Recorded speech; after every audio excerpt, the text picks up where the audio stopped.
nossa entrevista desta tarde de terça-feira para falar um pouco sobre a produtividade da indústria. Qualquer número que venha e que fale de crescimento, a gente já fica um pouco mais esperançoso diante de um quadro que ainda é incerto do que virá pelo ano de 2021 e quase consolidado do ano de 2020. A Samantha Cunha, que é economista da CNI, da Confederação Nacional da Indústria, está conosco. Oi, Samantha, como vai? Boa tarde.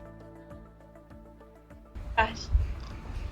Samantha, a gente poderia classificar esse crescimento como algo absolutamente sólido e já criando uma perspectiva positiva, porque nós vamos viver esse último trimestre e quando esse último trimestre chegar, nós vamos ter números mais próximos de um momento em que a indústria produz mais. Então a gente já talvez feche o ano numa onda de crescimento que pode alicerçar algo melhor para o ano de 2021?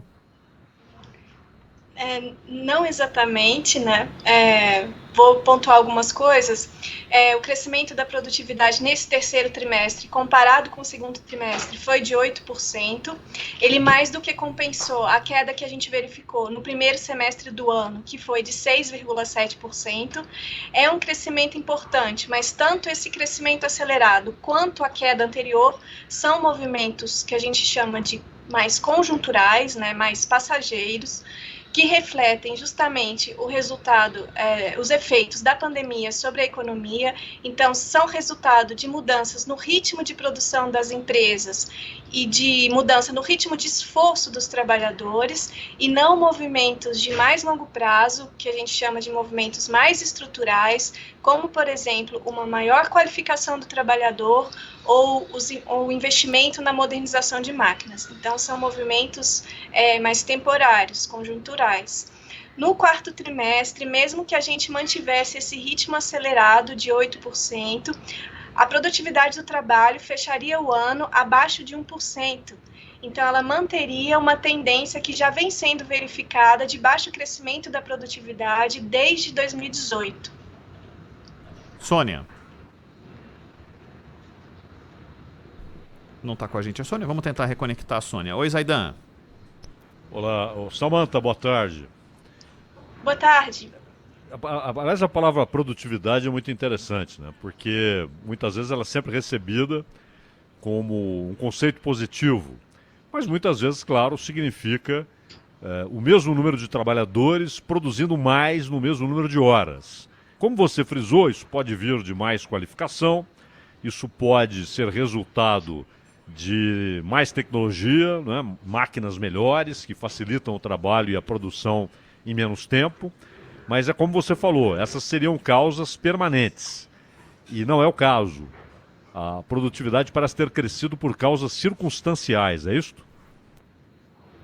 Exato.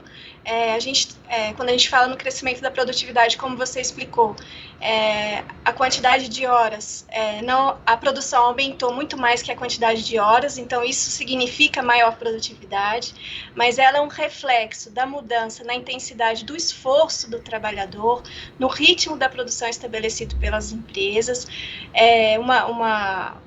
fatores que têm a ver com os efeitos da pandemia sobre a economia e agora com os efeitos da recuperação rápida que a indústria está passando, mas não é resultado de movimentos mais estruturais que permitem o crescimento mais sustentado da produtividade. Então, como eu tinha comentado, a gente vai manter, fechando 2020, mesmo com esse crescimento acelerado, a gente vai crescer próximo de zero a produtividade, mantendo uma tendência de baixo crescimento que a gente já verificava desde 2018. Então, para explicar um pouco, até 2017, a produtividade vinha crescendo num ritmo mais acelerado, ela cresceu 4,5% em 2017, logo após os anos mais agudos da recessão anterior. Então, em 2016, ela começou um movimento de recuperação que teve muito a ver com o esforço que as empresas e os trabalhadores fizeram para manter as suas posições no mercado diante do período recessivo. Isso é um resultado que acontece nas economias. A produtividade no momento de recessão, ela tende as empresas reagem, os trabalhadores reagem, ela tende a aumentar. Então, as empresas tomaram medidas de mais baixo custo, como, por exemplo, mudanças na gestão dos negócios, né? Mudanças nas práticas de gestão. E aí, quando essa fonte de ganhos se esgota, as empresas precisam fazer investimentos mais pesados, a gente vê a produtividade perder ritmo. Então, em 2018, a produtividade cresceu 0,8%, 0,8%. Em 2019, ela cresceu 0,6%. Então, há 2 anos, a gente vê a produtividade desacelerando. E aí depende das reformas, né, do avanço da agenda de competitividade que a gente fala, da redução dos custos sistêmicos, que são mudanças de mais longo prazo, né, mais estruturais, que permitem a recuperação da confiança dos empresários e estimulam os investimentos na economia, que são os investimentos mais pesados, né, que a gente está falando. Samantha, 2 questões aqui. Primeiro, se há sinais de aumento da demanda dos produtos industriais, se a indústria tem uma expectativa de que, por exemplo, em 2021 haverá uma demanda maior e, portanto, ela poderá até contratar mais gente. Hoje tivemos um anúncio aí de quase 14 milhões de desempregados, fora os desalentados, quer dizer, 20 milhões de pessoas. Então, a expectativa da indústria qual é em relação a 2021? E segundo, é claro que é uma média, né, esse aumento da produtividade, mas podemos dizer que é um fenômeno geral, todos os setores industriais tiveram essa elevação na produtividade? Em relação ao contexto, né? Em que contexto a gente está vendo a recuperação da produtividade? Justamente num contexto de recuperação rápida da demanda e de recuperação rápida da indústria e intensa, mais do que o esperado. Então, ao longo desse terceiro trimestre, a indústria foi aumentando a sua utilização da capacidade para recompor os seus estoques e para atender essa demanda que está crescendo de forma rápida, como resultado dos efeitos das medidas do governo para mitigar os efeitos da crise da pandemia. O que a gente viu, o que a gente observou, tanto aqui no Brasil, como nos outros países, né, fora daqui. Então, as previsões de crescimento, elas estão... Para 2020, a gente teve esse efeito muito severo, apesar da produção da indústria ter se recuperado e em setembro ela ter revertido a queda que ela acumulou nos meses mais agudos da crise, em março e abril. Apesar disso, quando a gente compara o acumulado do ano, ela ainda está abaixo do nível de 2019. Então, o que a gente espera para 2020 é que ela não consiga superar, né, o nível de 2019. Então, a gente teve uma melhora nas expectativas em relação a 2020, apesar de ainda serem negativas, não se tinha calculado uma recuperação tão rápida. E para 2021, as expectativas são mais otimistas, o que tem a ver também com esse momento das vacinas que a gente está vivendo. Então, o grande desafio, vamos dizer assim, a gente espera que o crescimento vá continuar assim, que a indústria vai continuar se recuperando, e o grande desafio é a gente conseguir manter esse crescimento, crescer de forma sustentada. Justamente o ponto que a gente estava enfatizando antes. Em 2019, a indústria já vinha crescendo em um ritmo baixo. Antes da pandemia, a indústria já vinha crescendo no ritmo baixo, por conta do seu ambiente de negócios, que prejudica, né, a competitividade das empresas. Então, a gente precisa que os empresários retomem a confiança e que exista um ambiente que estimule os investimentos. Então, é disso que depende que a recuperação do crescimento de forma sustentada da indústria para 2021. A sua pergunta a respeito da produtividade média, de fato a gente está fazendo a mensuração em relação à indústria de transformação. Esses resultados trimestrais, a gente não calcula ele para setores, não é adequado que esses resultados sejam calculados com esse detalhe, né, trimestralmente, conjunturalmente, assim. Então, para o trimestre, a gente não tem o resultado dos setores, eu não consigo te dizer os resultados setoriais. Então, a gente calcula média, apenas, né, para a indústria de transformação. Isso, perfeito. É uma média. O resultado que a gente tem para setores é em relação a 2019, e aí, no começo do próximo ano, a gente vai ter os resultados setoriais novamente. Sônia. Samantha, boa tarde para você.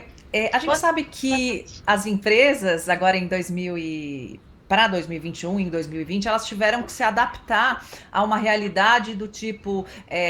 Os acessos dos funcionários ficaram remotos, a descoberta, né, do home office, e a gente sabe que isso muito para as startups e para empresas em geral. Mas no caso da indústria, quando a gente fala em cortar custo, em algum momento isso é uma forma produtiva de recuperação, de corte de gastos e de manutenção de empregos?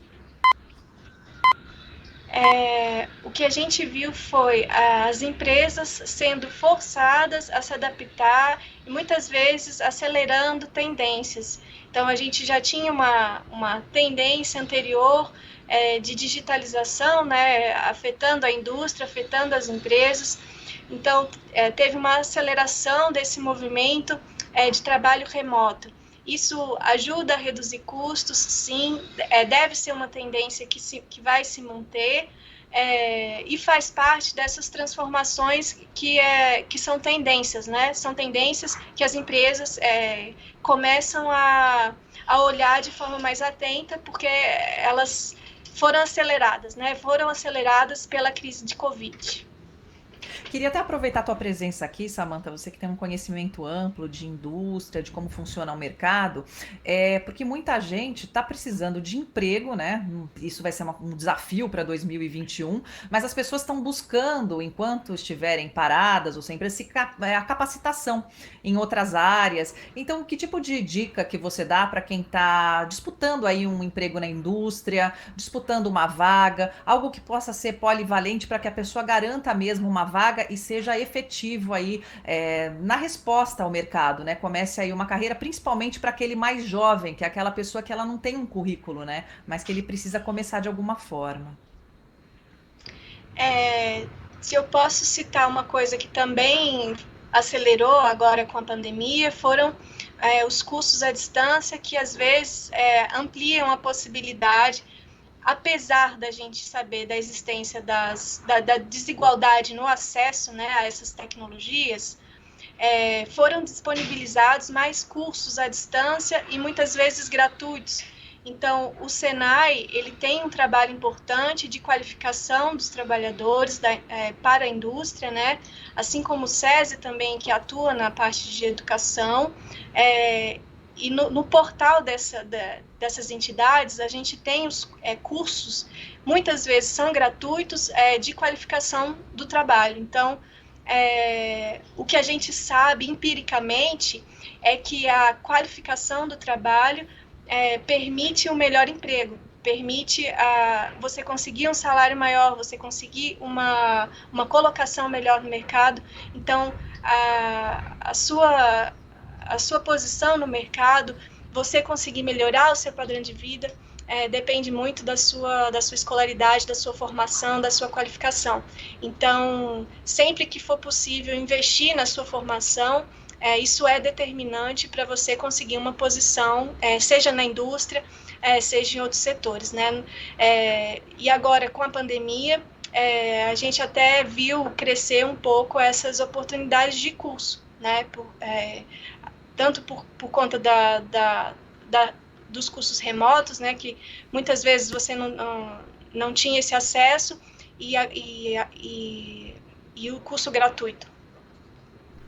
Samantha Cunha, economista da CNI, conversando conosco a respeito da produtividade na indústria e um cenário daquilo que a gente está vivendo em 2020 e que pode viver em 2021. Samantha, muitíssimo obrigado pela atenção com a Rádio Bandeirantes. Até uma próxima. Eu que agradeço a oportunidade. Até. Até.